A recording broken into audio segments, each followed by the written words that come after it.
This is the Heybike Electric Bike, and right now it's standing here with its sleek black finish, bold yellow accents, and a solid modern look that definitely catches your eye. If you're like me and you've looked for an electric bike that can actually handle everyday riding, commuting, or even a bit of weekend trail exploring, this is something that might grab your attention too. In this video, I want to give a quick review based on my actual experience with this e-bike, sharing the good, the not so good, and what stood out most from a user's perspective, especially if you're new to e-bikes. For the overall shape and first impression, the Heybike Electric Bike really feels lighter than you'd expect at first glance. At about 53 pounds, it's definitely not featherweight, but compared to some other e-bikes I've used, it's a lot more agile and manageable. That makes a big difference when you need to load it onto a hitch rack or just move it around your garage. The aluminum frame gives it a strong, sturdy base, but those yellow stripes on the flat black body are not just for looks, they actually help with visibility on the road. I appreciate little touches like that, especially riding in traffic or lower light situations.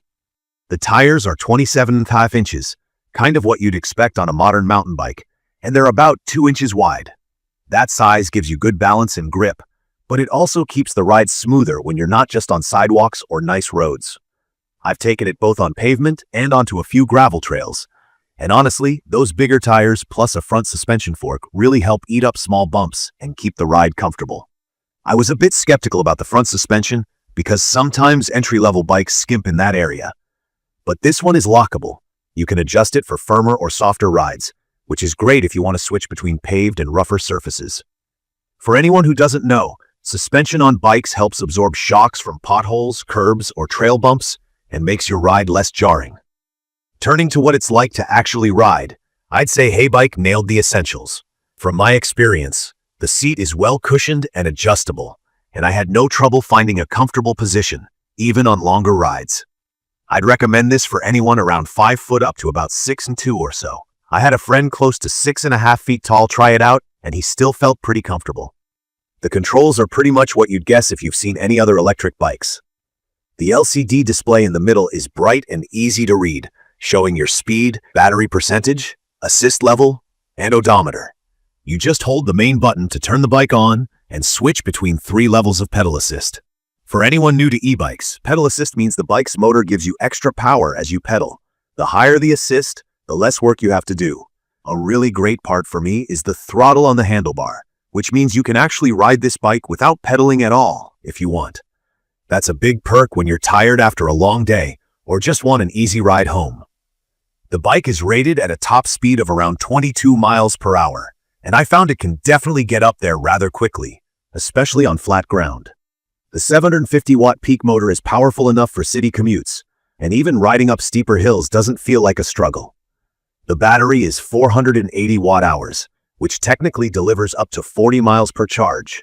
Realistically, I was seeing more like 32 to 36 miles, but it depends if you're using full throttle or a lot of pedal assist, and your own weight and riding conditions. Either way, that's enough for most commutes or weekend adventures, and the battery is removable for easy charging. I like that you can lock the battery in place, and you actually don't have to leave the key in while you ride. Some other features worth mentioning from my experience. You get a nice, bright headlight that you can turn on using a button on the handlebar. There's also a surprisingly loud horn, which could be helpful in busy areas.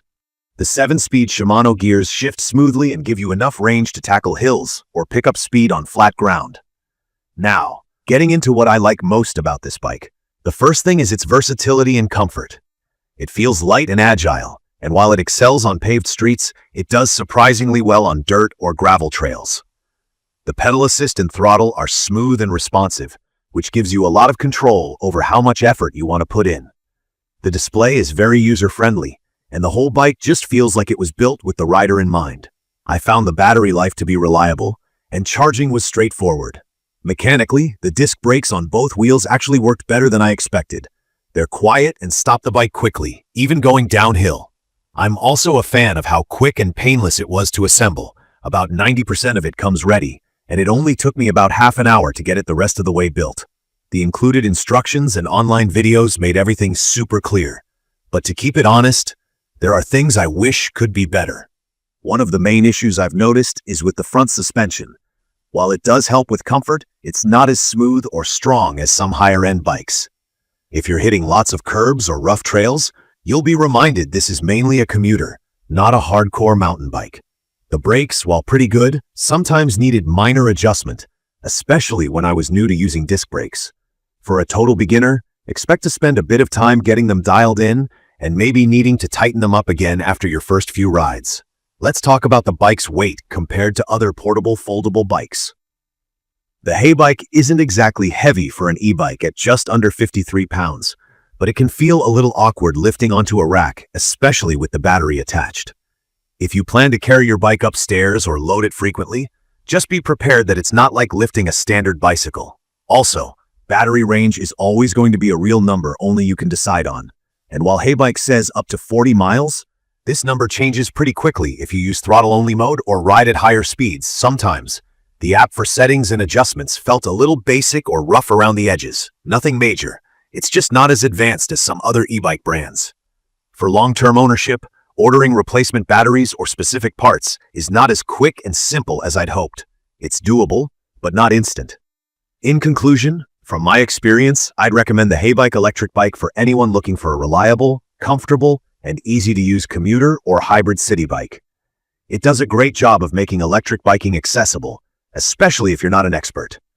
The ride quality is smooth, the features really do make a difference for everyday comfort, and the style is modern, which I like. It's perfect for getting to work, running errands, or taking a relaxing ride around town. Just keep in mind a few quirks with the suspension and plan to do some fine-tuning at the start. I will update specific information about the Heybike Electric Bike in the comments. Don't forget to catch my next video.